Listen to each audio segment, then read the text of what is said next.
Simulan na natin ang talakayan tungkol sa aming bagong palabas, House of Life. Para sa mga gustong manood, huwag kalimutang mag-subscribe sa aming YouTube channel, Explain PH. Malapit na kami sa 1,000 subscribers, kaya sana ay patuloy ninyong suportahan ang aming mga video. Ang tanong na bumabalot ngayon sa bawat sulok ng kanilang buhay: paano kung ang mismong batang matagal nilang itinago ang siyang maging sanhi ng kanilang pagbagsak? Mas nakakatakot pa, paano kung si Ashley ay hindi lamang tagapagmana, kundi ang susi sa pinakamalalim na lihim ng pamilya?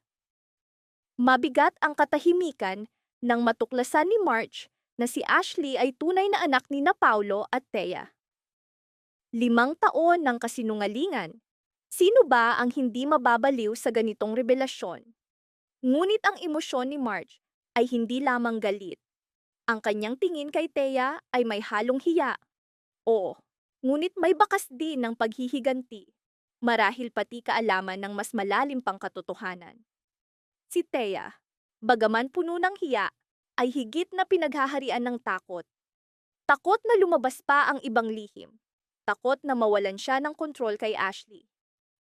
Ang kondisyon ni Marge para kay Paulo ay malamig at kalkulado. Patatawarin kita kung makumbinsi mo si Thea na payagan si Ashley na masuri upang mailigtas si Jasmine. Ito ba'y tunay na pakiusap ng isang ina o utos ng isang desperadong estratehista? Si Paulo ay hindi na matatag. Para siyang piyesa sa isang chessboard, kaya't lumapit siya kay Greg upang humingi ng tulong. At dito, nagbago ang lahat. Si Greg ay hindi na tagapamagitan, kundi isang banta. Binalaan niya si Thea. Kung tatanggi siya, mawawala kay Ashley ang kanyang mana. Dito lumitaw ang tunay na anyo ni Thea.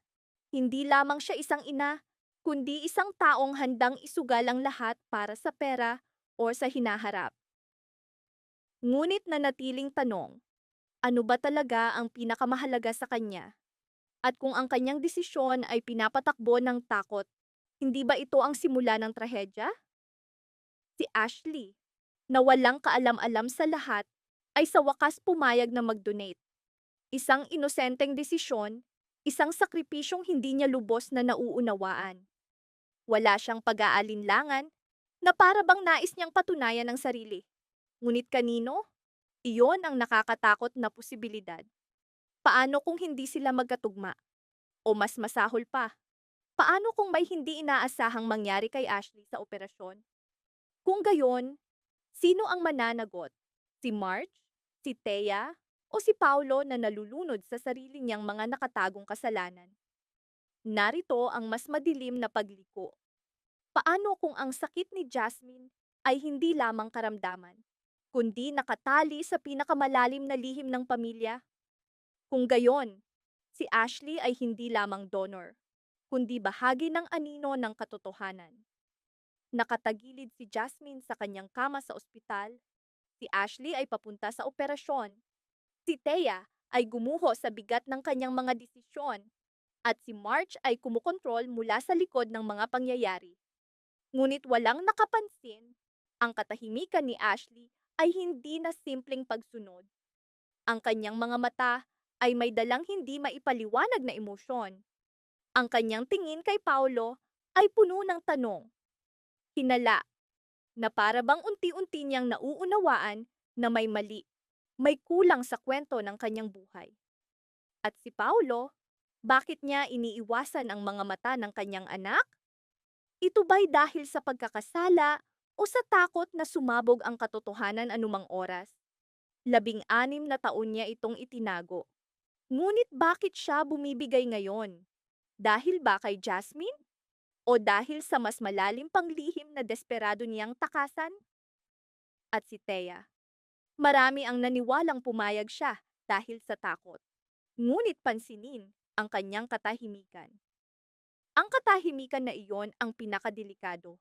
Sapagkat madalas, ang mga tahimik ang siyang nagbabalak ng pinakamadilim na hakbang. Ano nga ba ang tunay na iniisip ni Thea? Posible bang sinasadya niyang sirain ang buong proseso? Si Ashley, na walang kaalam-alam hanggang ngayon, biglang natagpuan ang sarili sa sitwasyong maaaring gamitin siya ng iba para sa kanilang interes. Si Greg ay hindi kailanman nawala sa eksena. Lagi siyang nakamasid mula sa anino, naghihintay ng tamang sandali upang umatake. Ngunit nananatiling tanong, para ba sa pamilya ang kanyang mga galaw? O para lamang sa sarili? Bawat hakbang niya ay may kapalit. Bawat desisyon ay may hinihinging kapalit. Si March, bilang ina, ay handang gawin ang lahat upang mailigtas si Jasmine. Ngunit ang kanyang tingin kay Ashley ay nakakaistorbo. Hindi lamang pasasalamat, kundi tila sinusukat ang halaga ng bata. Sa kanyang isipan, nagtanong siya, kung ang buhay ng aking anak ay nakasalalay sa batang ito, matatanggap ko ba ito? At dito sumulpot ang unang twist. Hinahanap ba ni March ang lunas o ang hustisya? Kung ang pagdurusa ni Jasmine ay nakatali sa mga ginawa ni na Paulo at Thea, marahil ito na ang pagkakataon ni March para maghiganti. Bawat sandali ng pagsusuri ay tumatago sa kanilang puso na parang talim. At isang mahalagang detalye, hindi agad ibinunyag ang resulta ng unang test ni Ashley. Bakit ito itinago?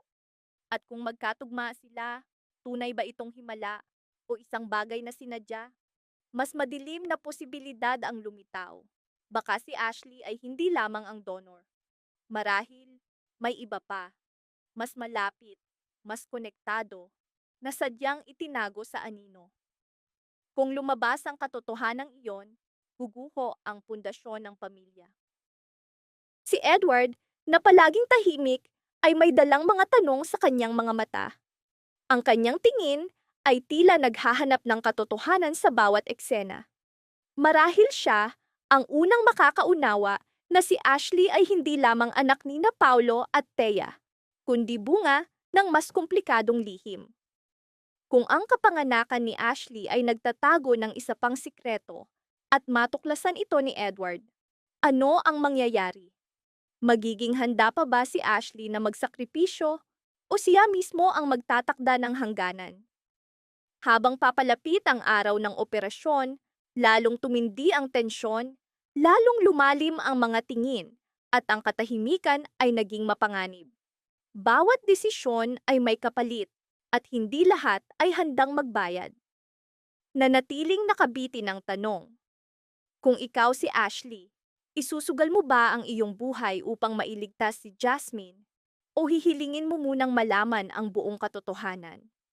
At kung ikaw si Thea, hanggang saan ka lalaban para sa kinabukasan ng iyong anak kung alam mong may isa pang masasaktan? Sa huli, sino ang unang bibigay? Si Paulo, si Thea, o si March? At higit sa lahat, handa ka bang harapin ang sikreto na maaaring magbago ng lahat? Maraming salamat sa panonood ng buong video. Para mapanood ang susunod na episode explanation, huwag kalimutang mag-subscribe sa Series Explained PH channel.